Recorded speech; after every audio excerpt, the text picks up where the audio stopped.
po jako akawuwo. Petition ebadde egenda kubanga eri 50-50 naye kati kooti egikkiriza nga kooti ez'enjawulo zikyagenda mu maaso n'okuwuliza emisango egy'ebyo ebyava mu kulonda okwaliwo ku ntandikwa y'omwaka guno n'olunaku olwaleero omusango munnakibiina ki NRM Patricia Magala gwe yalopa munnakibiina ki NUP Hassan Kirumira Lukalidde ng'omubaka wa Katikamu South ng'amuvunaana okubba obululu n'obutabana bitabo guzemu olunaku olwaleero. Wabula oludda oluwaabi kyazuulibwa nti munnamateeka waalwo teyalina satifikeeti emukkiriza kuwoza musango gwonna ekyaleetera omuwawaabirwa okusaba omulamuzi okugoba omusango guno era ng'olunaku olwaleero ono akawaŋŋamudde nga bwakkiriza Magala okufuna munnamateeka alina ebiwandiiko olwagenda mu maaso n'omusango gwe. nabo ne baleeta mu empoza yaabwe naye kooti ebyabo n'ebigaana nekkirizangana naffe tuweekiri mu mateeka petitioner okusaba kooti emukkirize addeyo akommissioning affidavits ezo bazireete bawulire omusango affidavits zonna nga ziri commission.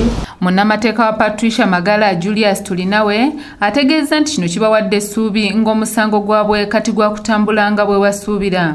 Ruling eno nkulu nnyo ku keesi yaffe kubanga buli affidavit yonna eyitwateekamu mu kooti twali twagala kugibeesingawo nga tuwa obujulizi ku petition eyi client wange yawababa kubanga eyo evidence bw'oba otagitateeko petition ebadde egenda kubanga eri 50-50 naye kati kooti egikkiriza ekyo kitegeeza nti petition yaffe kati egenda kunywera. Patricia Magala agamba nti alina obwesige bw'amaanyi mu kooti era ng'asuubira nti omusango guno wakuguwuuta buva.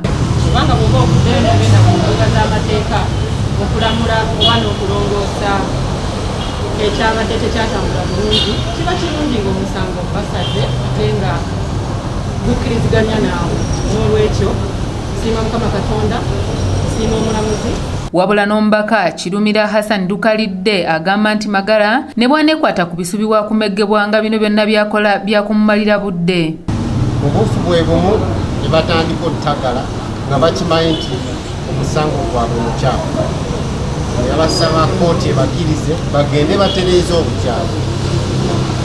Era pulezidenti olwaleero leero ekibadde mu kooti era abantu kuba tebalabangako komishona nti ono abadde mufu ne bakkiriza omuntu eyateekayo obukyafu obujuliza obufu nti ddayo weeteeka obutereezi. So ffe tukyali ku ludda tukyali ku mulamu. Omulamuzi ali mitambo gy'omusango guno awadde ku lwokuna lwa ssabbiiti eno ng'ennaku 9 okuweerako ensala ye. Mu ngeri y'emu kkooti ekkiriza munnakibiina kya NUP Amdan Ssemugoma okwongera ku bujulizi bwe ku musango gwe yalopa munnakibiina kya NRM Salimu Uhuru Nsubuga ogw'okubba obululu ku kifo ky'obwammeeya bwa Kampala Central era nga Ssemugoma agamba nti dyala foomu ze ezimu zaabulankanyizibwa mu kiseera ng'okulonda kugenda mu maaso. We had applied the Electoral Commission to supply us the DR forms for Summit View polling stations.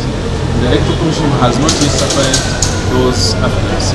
Court has given us up to tomorrow in the evening to have filed everything on our side. Munnamateeka wa Salimu Uhuru Tebyasa Andrew agamba nti bo babadde bazze beetegese naye kirabise nti ate oludda oluwaabi luzze terwetegese bulungi.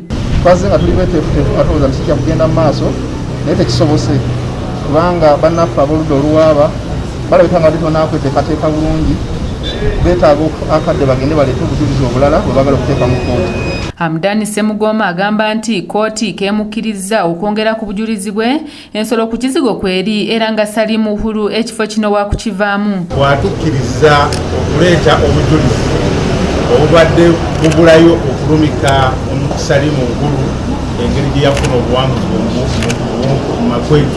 Olwaleero kooti etukkiriza nega nti obujulizi bwonna obubadde busigaddeyo tubuleete tugende ku fayina. Kyokka ne Salimu Uhuru asekeredde Ssemugoma n'ategeeza nti ono yeekwata ku bisubi ti naye akimanyi bulungi nga yawangulwa misana ttuku. And I believe in justice.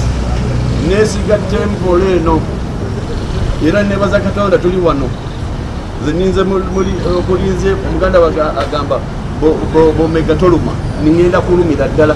Omulamuzi omusango guno wakutandika okuguwulira ng'ennaku z'omwezi 16 omwezi guno. Number 2, where is it said that no was supposed to win everywhere?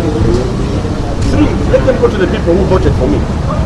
4 is there are some places they won me hands down, like in Shauriaku. He beat me hands down. He got 700, I got 200. Matias Sekanjako yakusakidde eggulire lino okulwa ABS Television. Ku Summit View baakuba obulu ne busukka ne mu register. Senga obulu bwa Summit View polling station zezo zisazibwamu nze mba ndi waggulu era mba nandirirwa ng'omuntu.